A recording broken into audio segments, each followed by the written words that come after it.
Welcome back to episode 7 of Another One, the series where I'm taking you through my AP research journey. Today I'm going to talk about my final topic and some alternatives and some stuff I've been thinking about along the way.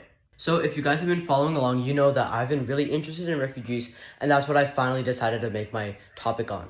Now, I didn't always have my eyes set on refugees. Initially, I was torn between refugees and this other project I've been thinking about, which is making a crane. As you can see here, I already had most of the design worked out. Like, I had all the animations in, and I had this cool winch system that would go up and down. And not only had I designed the electronics, but I've also simulated them. Like you can see here, I have this joystick, and then whenever I move the joystick, this arm motor moves, and then whenever I move it the other way, this other one moves.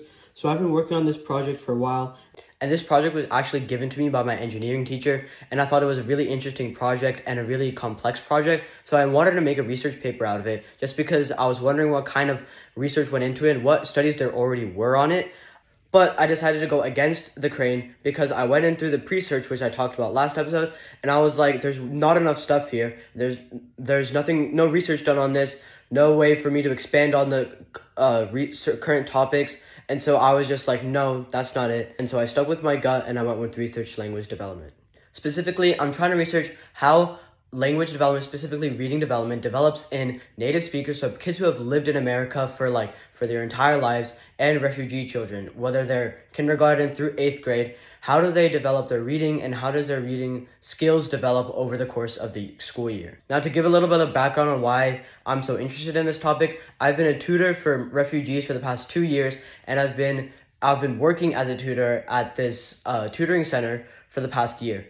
So I've got to experience firsthand both refugee learning and non-refugee learning, and how they differ and how they're similar actually. Because a lot of the skills, right, like learning how to count, learning numbers, learning letters, all of that stuff, they're all related between both of them.